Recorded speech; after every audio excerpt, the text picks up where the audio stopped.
మాట్లాడతారు sir. Total information అనేది A to Z ఏమి జరిగింది సురేష్ కొద్దిగా జరిగాడా అని చెప్తాను. ఓకే, చంద్రగిరి స్టేషన్కి వచ్చేస్తాను. తమ్ముడు చంద్రగిరి స్టేషన్కి వెళ్తాను.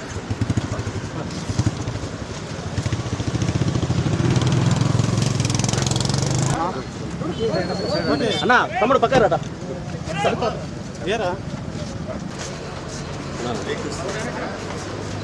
నా కన్నయ్యనా అయ్యో వెనక్కి వస్తే మనం ఉండేదే నలుగురు కూడా ఇంత గోల చేస్తారు. సార్ మనోసారి ఇటు తిరిగింది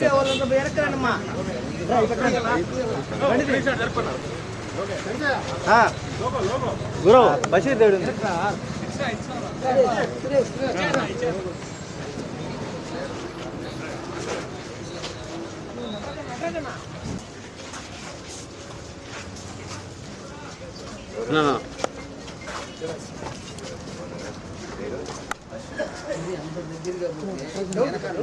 అందరూ మాట్లాడుకోలేకపోతారని తెలుస్తుంది, బయలులో బతుకుతున్నారని తెలుస్తుంది.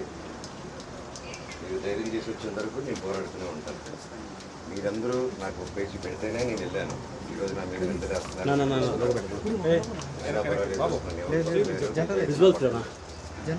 ధైర్యంగా ఉండండి అందరూ. సార్ ఒకసారి రండి ఇక్కడికి. సార్ ఒకసారి ఇక్కడ రండి. ఆయన నమస్కారం.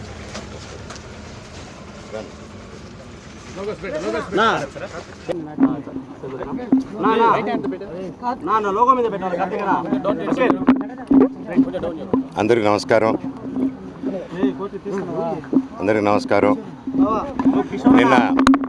నిన్న నేను రాయచోటికి వెళ్ళడం జరిగింది. రాయచోటికి వెళ్ళి అక్కడ ఒక ఈవెంటు, ఒకరు సినిమా తీసి ఎంతో కష్టపడి సినిమా తీస్తే మన రాయలసీమ ప్రాంతం నుంచి అక్కడ నన్ను మాట్లాడతా. నిన్న వాళ్ళు ఫంక్షన్కి, మూవీ ఫంక్షన్కి నన్ను పిలిస్తే నేను తప్పకుండా వస్తానని చెప్పి రాయచోటికి వెళ్ళడం జరిగింది. వెళ్ళి ఆ రోజంతా నిన్నంతా అక్కడ టైం స్పెండ్ చేసి ఈవినింగ్ ఫంక్షన్ చూసుకొని అక్కడ ఆ ఫంక్షన్లో కూడా నేను మాట్లాడడం జరిగింది, తొక్కుదామని చూస్తున్నారని. ఎందుకురా వీడు ఆడియో ఫంక్షన్కి వచ్చి, ఇది ఒక ట్రైలర్ టీజర్ లాంచ్కి వచ్చి, ఒక మంచి మూవీ ఫంక్షన్కి వచ్చి ఎందుకు ఇది అన్నాడు. ఎందుకన్నానంటే అన్న, నేను అక్కడికి వెళ్ళి ఫంక్షన్కి స్టేజ్ ఎక్కక ముందు నేను ఈ ప్రాంతంలో ఉన్నానని చెప్పి, ఇక్కడ ఎవరైతే మనకు సపోర్ట్గా ఉన్నారో, ఎవరైతే కొంచెం గొంతు విప్పి కొంచెం ముందుకొచ్చి నాకు లెటర్లు పంపించి ఇక్కడ జరిగే అన్యాయాలు చెప్తున్నారో వాళ్ళ మీద దాడులు మొదలుపెట్టారు ఎప్పటి నుంచో. ఆ దాడులు బయటికి చెప్పుకోలేరన్న ఇక్కడ. ఎందుకంటే ఎన్నో కోట్లు పెట్టి వాళ్ళ పొలాలు కొనుక్కొని, కొంతమంది ఇక్కడే వాళ్ళ పొలాల మీద బిల్డింగ్లు కట్టుకొని, ఎన్నో కోట్లు ఖర్చు పెట్టి లోన్లు తీసుకొని బిల్డింగ్లు కట్టుకొని వచ్చే డబ్బు మీద, వచ్చే ఫీజుల మీద, వచ్చే హాస్టల్ రెంట్ల మీద బ్రతుకుతున్నారు. అలాగే వాళ్ళకు వచ్చేది అన్న దాంట్లో నుంచి హేమాద్రి నాయుడు వీళ్ళందరూ కలిసి కొట్టి బెదిరించి ప్రతి ఒక్కరి దగ్గర డబ్బు వసూలు చేస్తున్నారు, పర్ స్టూడెంట్కి ఇంత అని చెప్పి. ఈ కంప్లైంట్స్ నాకు వచ్చింది, ఇదేంటి ఇలా జరుగుతున్నాయంట, ఇవన్నీ మనుషులు పంపిస్తున్నారు, ఇలా కొట్టిపిస్తున్నారు అని చెప్పి నేను క్వశ్చన్ రేజ్ చేసిన తర్వాత నా మీద ఇలా అబండాలు వేయడం, కుటుంబ సమస్యలని చెప్పడం, ఇదంతా ఒక మీడియా హెడ్గా ఇంతకుముందు పనిచేసి ఇప్పుడు మీడియా బ్యాక్గ్రౌండే లేకుండా ఒక క్యాంపస్కి, ఒక ఎడ్యుకేషన్ 17,000 మంది స్టూడెంట్స్కి హెడ్గా ఉండి క్యాంపస్ని నడిపిస్తూ ఇక్కడ ప్రతి ఒక్కరిని బెదిరించుకుంటూ, ఒక క్వశ్చన్ అడిగితే ఒక మీడియా స్టైల్, వీడి మీద ఒక స్టోరీ క్రియేట్ చేయడం, అలాగా వీడి మీద ఒక స్టోరీ క్రియేట్ చేసి వీడు తాగేసి వచ్చి ఆస్తుల కోసం అడుగుతున్నాడు, కొట్లాడుతున్నాడు అని చెప్పి, సరే వీడినంటే ఇంక్లూడ్ చేస్తే వీడు వినడు, వీడి వైఫ్ని ఇంక్లూడ్ చేద్దాం, వీళ్ళ పిల్లల్ని ఇంక్లూడ్ చేద్దాం, సరిపోతే వాళ్ళ అమ్మని కూడా ఇంక్లూడ్ చేద్దాం అనుకుంటూ లేడీస్ మీద టార్గెట్ చేయడం మొదలుపెట్టారు.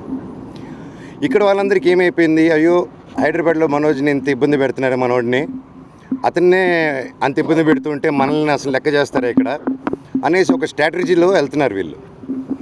అన్న నా సైడ్ నిజం ఉంది, వాళ్ళ సైడు నిజం లేదు, వాళ్ళని ఒక్క ప్రూఫ్ ఇమ్మనండి, నా దగ్గర అన్ని ప్రూఫ్లు ఉన్నాయి. సో ఇది ఆన్గోయింగ్ ఇష్యూ.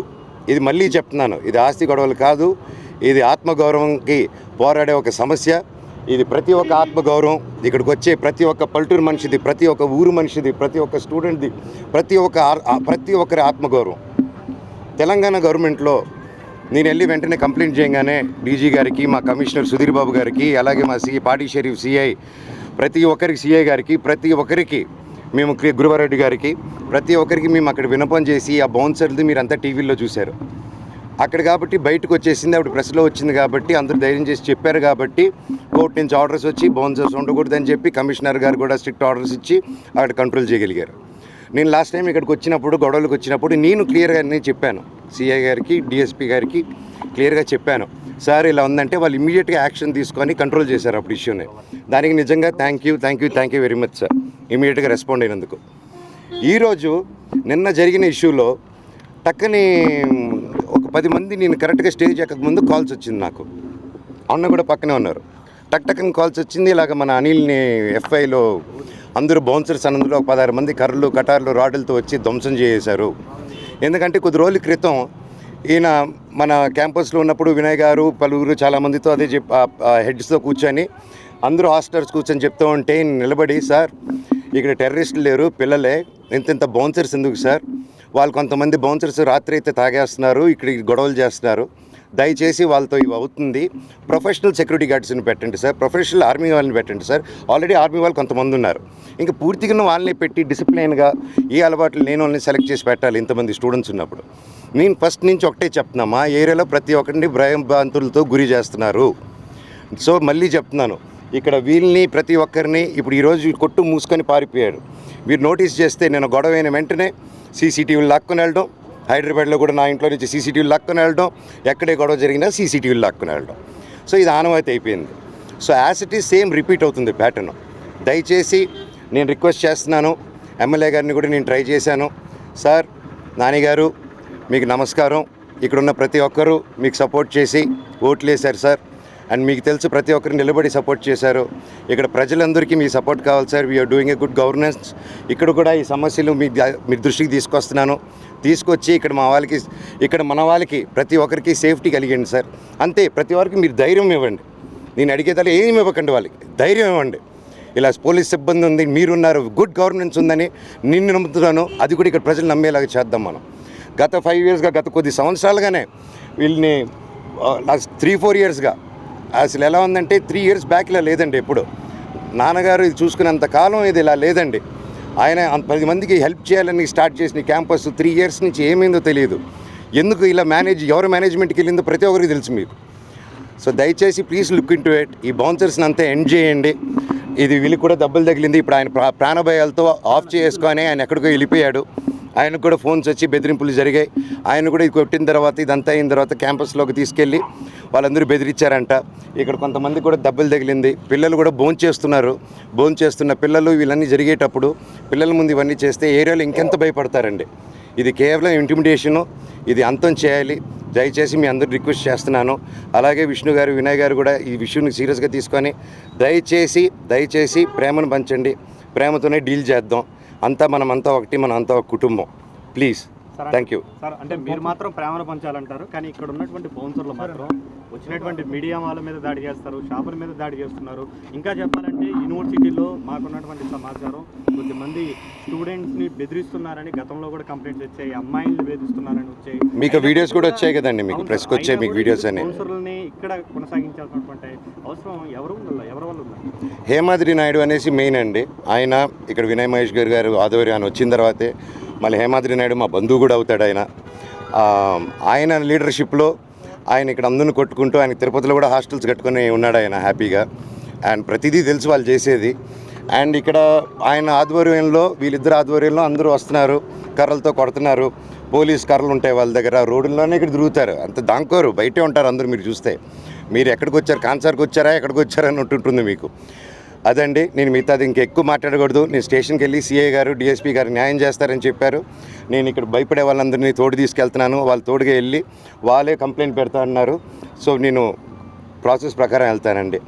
అండ్ సురేష్ గారు, ఈయన కూడా ఇక్కడ హాస్టలర్ అండి, హాస్టల్ ఓనరు. ఈయన పోరాడారు, ఈయన లెటర్ పెట్టారు, అది కలెక్టర్ గారి దగ్గర కూడా వెళ్ళింది. దయచేసి ఒకసారి ఆయనకి వినండి ఏం జరిగిందో ఒకసారి మాట్లాడండి. యాక్చువల్గా చెప్పాలంటే మోహన్ బాబు గారు మాకు దేవుడండి. మేము గత 2 సంవత్సరాల నుండే మాకు సమస్యలు ఉండేది. 2 సంవత్సరాలకు ముందు అయితే మోహన్ బాబు గారు మాకు దేవుడు. నేను బిల్డింగ్ కట్టుకునే టైంలో కూడా డైరెక్ట్గా మోహన్ బాబు గారిని సార్ని కలిసి సార్ కట్టుకుంటున్నానంటే కట్టుకోరా బాగా సంపాదించుకో అని చెప్పారు. కానీ ఈ 2 సంవత్సరాల వ్యవధిలో ఏం జరిగిందో మాకైతే తెలియదు. కానీ మేము అనేక రకాలుగా ఇబ్బంది పడుతున్నాం. కనీసం వాళ్ళ మీద మేము మాట్లాడితే మమ్మల్ని ఎక్కడ చంపేస్తారో అన్నంత భయాలు కూడా మాకున్నాయి. మాకు సెక్యూరిటీ కూడా కల్పించాల్సిందే. మాకు ప్రాణహాని కూడా అని చెప్పుకోవాలి మా పరిస్థితులు. ఇప్పుడు ఎవరు వాళ్ళ మీద బయటపడి ఎవరు చెప్పలేము. అదే చెప్తున్నారు కదా, నిన్న ఇక్కడ కూడా పగలగొట్టేశారు హోటల్ అంతా. బయట వాళ్ళు ఎవరు లేదండి, బయట వాళ్ళు ఎవరు లేరు. అక్కడ వర్క్ చేసే వాళ్ళు ఎవరెవరు ఉంటారు. మనకైతే అందరి పేర్లు మనకేం తెలియదు. వాస్తవంగా లోపల పరిస్థితులు మనకు తెలియవు కదండి. మోహన్ బాబు గారు అయితే చేయించరు, సార్ అయితే చేయించరు. వాళ్ళ దగ్గర ఎవరు చేపిస్తున్నారో మనకు క్లారిటీస్ అయితే మనకు లేవు. అది స్టేషన్లో చెప్తా అంటున్నాడు అన్న, ఎందుకంటే ఆయన నోటితో చెప్పలేరు ఇప్పుడు. అది పరిస్థితి.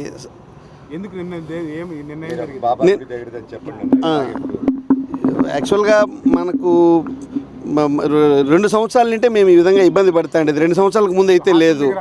మా కోసం అవును ఒక్కొక్క స్టూడెంట్కి 10,000 15,000 అలా పే చేయమని చెప్పారు ప్రతి సంవత్సరము ఒక్కొక్క స్టూడెంట్కి. అవును ఎవరు మనమే తీసుకెళ్ళి ఇవ్వాలి, మనమే తీసుకెళ్ళి ఇవ్వాలి. హేమాద్రి నాయుడు మేజర్గా మాకు లేదు, తీసుకెళ్ళలేదు. మనోజ్ బాబు గారు కూడా ఫైట్ చేస్తున్నారు కదా. అయితే కూడా మాకు ఎక్కడ న్యాయం జరిగిపోయింది? న్యాయం అయితే ఎక్కడ జరిగింది చెప్పండి? తీసుకెళ్ళాం. సీఎం గారి దృష్టికి కూడా ఒక 16 మంది 20 మంది దాకా సైన్లు చేసి సీఎం గారి దృష్టికి కూడా తీసుకెళ్ళాము. కానీ ఎక్కడి నుండి ఏమి రిజల్ట్ అయితే ఏం మాకు అనుకున్న విధంగా లేదు. కంప్లైంట్ కాదు సార్, ఇప్పుడు దాడి జరిగిన పర్సన్స్ వాళ్ళు ఎస్కేప్. ఎందుకంటే ఎవరు చెప్పుకోలేరు. ఈరోజు మేము కూడా మా ప్రాణాల మీద ఆశలు వదులుకొని మేము కూడా మీడియా ముందుకు వచ్చాం. ఎంతమంది వచ్చి దాడి చేస్తారు? ఏం జరిగింది? నిన్న యాక్చువల్గా జరిగినప్పుడు ఒక 10-15 మంది వచ్చి మొత్తం పగలగొట్టేశారు అని చెప్పారు. హోటల్ లోపల ఇలా జరిగింది. ఎందుకు గొడవ జరిగింది? యాక్చువల్గా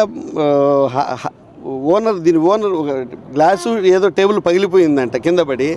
వాడు ఏదో ఆవేశంలో ఒకవేళ తప్పు మాట్లాడినా కూడా వాడిని మోహన్ బాబు గారు పిలిపించి అక్కడ 4 దెబ్బలు కొట్టి కూడా వదిలేయచ్చు కదా. కానీ వాళ్ళ బతుకును వాళ్ళ భవిష్యత్తును నాశనం చేస్తే ఎంతవరకు అది సమంజసం? అది వాళ్ళ జీవితాలను నాశనం చేసే విధంగా చేయడంలో చేసుకోలేకుండానే ఉన్నాం, చేసుకోలేం కూడా. ఈరోజు ఇంత జరిగింది కదా. ఎవరు ఇప్పుడు కనీసం 10 మంది కొడతా అంటే కూడా ఒక్కరు కూడా బయట వచ్చి చెప్పలేని పరిస్థితి కదా. ఎవరు సపోర్ట్ ఎవరు పోయారు? ఎవరు పోలేం. మేమంతా మాకు బౌన్సర్లు లేరు, మాకు బాడీ గార్డులు లేరు. మా బతుకులు మేము బతకాల. నిద్ర లేచినప్పటి నుండి ఈవినింగ్ వరకు మాకు ఏదో పనులు అవి ఇవి, పిల్లలకు భోజనాలు అవి ఇవి ఉంటాయి. ఆ సైన్లు పెట్టి చెప్పాను. మా హైదరాబాద్ గొడవ అయింది వెంటనే అడిగి విషయం నేను ఎత్తిన వెంటనే అడిగారు, వచ్చి ఏం చేశారు చెప్పండి. తర్వాత అందరి దగ్గర కూడా సైన్లు చేయించుకొని ఎవరు చేయించారు చెప్పండి, ధైర్యంగా చెప్పండి మీరు. అదే హేమాద్రి నాయుడు వీళ్ళంతా కలిసి అందరి దగ్గర చవరాలు చేయించుకొని మేమేం తీసుకోవట్లేదని కూడా అన్ని హాస్టల్ ఓనర్స్ దగ్గర కూడా సైన్లు తీసుకొని మళ్ళీ పేపర్లో పబ్లిష్ చేయడం జరిగింది. ఎవరు?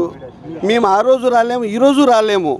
ఈరోజు ఏదో మనోజ్ బాబు వస్తే చూస్తామని వచ్చాము. ఇంకా కానీ జరిగేది మన కళ్ళ ముందర ఇంత జరుగుతూ ఉంటే మనము ఇంకా చెప్పదామని చెప్తున్నాం. బానిసత్వమే.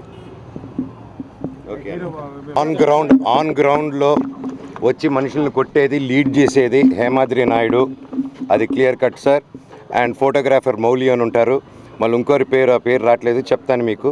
వీళ్ళు ముఖ్యంగా అందరు ఎవరిని అడిగినా మీరు డైరెక్ట్గా మొహం మీద కెమెరా పెడితే ఎవరు అడగరు.